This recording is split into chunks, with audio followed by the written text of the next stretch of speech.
नमस्कार दोस्तों। 24 नवंबर सन 1971 की रात अमेरिका के नॉर्थ वेस्ट एयरलाइंस का एक फ़्लाइट टेक ऑफ करने वाला था पोर्टलैंड शहर से और लैंड करने वाला था सिएटल शहर में। ये फ़्लाइट सिर्फ होने वाला था 30 मिनट्स का और इसमें सवार थे 36 पैसेंजर और 6 क्रू मेंबर। और ये सभी इस बात से अनजान थे कि उनके बीच में एक हाईजैकर भी है जिसका कि नाम था डैन कूपर, जो कि एक साधारण से बिजनेसमैन की तरह दिखता था, जिसने कि पहना था black suit, white shirt, black pant और एक टाई, जिसका कि एज हम अंदाज़ा लगा सकते हैं मिड 40s का होगा। और वो जानबूझ के रो के लास्ट सीट में बैठता है। सीट नंबर था 18E। डैन कूपर एक एयर होस्टेस से बात करता है, बोलता है my name is Dan Cooper.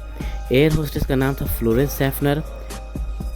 Dan Cooper एक नोट देता है फ्लोरेंस सैफनर को। फ्लोरेंस सैफनर एक 23 ईयर की वुमेन थी, जिसको कि लग रहा था कि डैन कूपर उसके साथ फ्लर्ट कर रहा है। तो फिर वो नोट देता है और इसी वजह से फ्लोरेंस सैफनर उस नोट को अपने पैकेट में रख लेती है। ये सब कूपर देख के बोलता है मिस, आपको ये नोट पढ़ लेना चाहिए।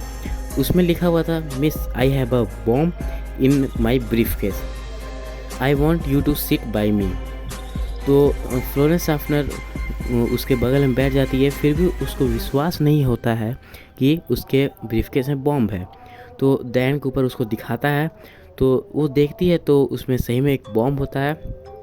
कूपर बोलता है मेरे डिमांड्स हैं $2 लाख 5 बजे तक और एक बैग में करके और दो आगे के पैरासूट और 2 पीछे के पैरासूट।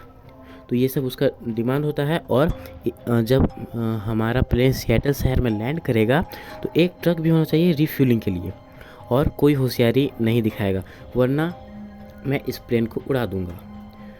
और तो पैसेंजर्स को अभी भी ये बात नहीं पता थी और कोई चाहता भी नहीं था कि पैसेंजर्स को ये बात पता चले। तो फिर एयर होस्टेस चल जाती है कॉकपिट में और वो नोट पायलट को दिखाती है। तो और टीना मकलो, एक और एयर होस्टेस उसी फ्लाइट की, उसको भी ये बात बताया जाता है। तो वो जाके कूपर के बगल में बैठ जाती है।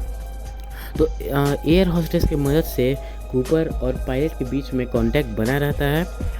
और फिर पायलट ये बात ATC को बताते हैं, एयर ट्रैफिक कंट्रोल को बताते हैं।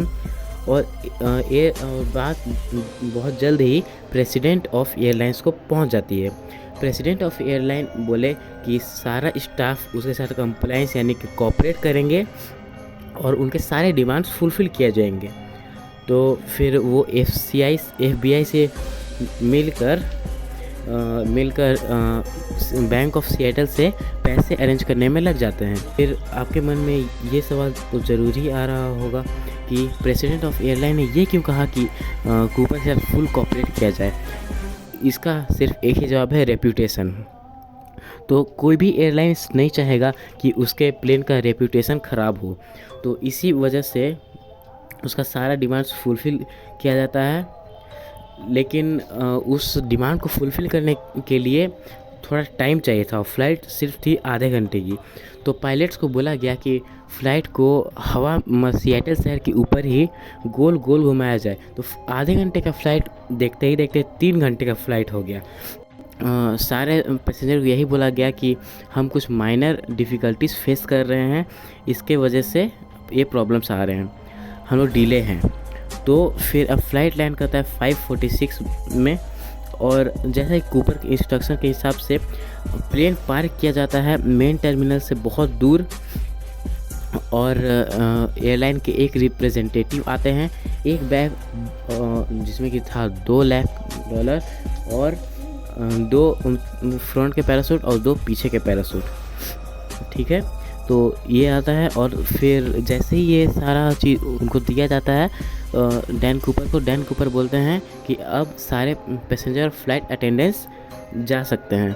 तो जैसे ही वो लोग जाते हैं, लेकिन फ़्लाइट्स में अब होते हैं सिर्फ होते हैं पायलट्स और एक्सेप्ट टीना मकलो, मतलब टीना मकलो भी फ़्लाइट में ही होती है। सारे फ्लाइट अटेंडेंस चले गए थे, टीना मकलो फ़्लाइट में थी। और फिर फ़्लाइट को कहे मुताबिक रिफ्यूल किया जाता है और वो वहाँ से टेक ऑफ कर लिया जाता है। तो फिर से डैन कूपर ने इंस्ट्रक्शन दिया कि फ़्लाइट को कहाँ ले जाना है, किस स्पीड से ले जाना है, किस हाइट पे ले जाना है और किस एंगल पे ले जाना है।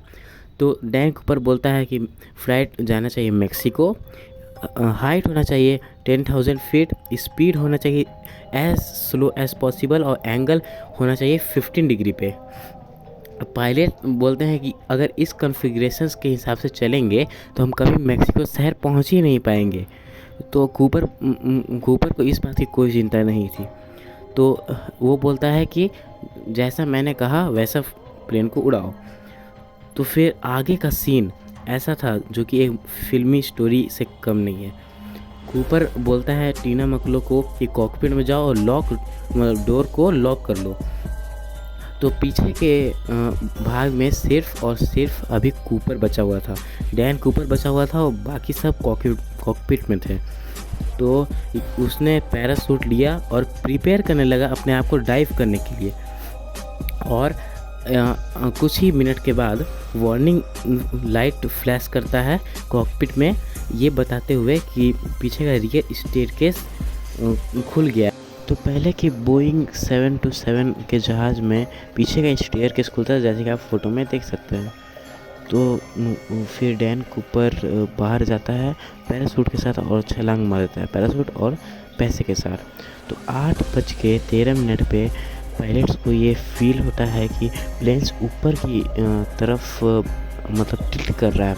तो वो फिर री-लेवल करते हैं और नेवाडा के शहर में रीनो नाम के एयरपोर्ट पे वो फ्लाइट लैंड करते हैं। वहाँ के पुलिस फिर आते हैं जांच करने के लिए, लेकिन उन लोग को फिर कुछ नहीं मिलता, एक भी टेस्ट नहीं मिलता है कूपर के बारे में। तो बाकी की जानकारी जानने के लिए हमारा पार्ट 2 देखें। तो वीडियो पसंद आए तो लाइक करें, शेयर करें, सब्सक्राइब करें। Thank you so much for watching, bye.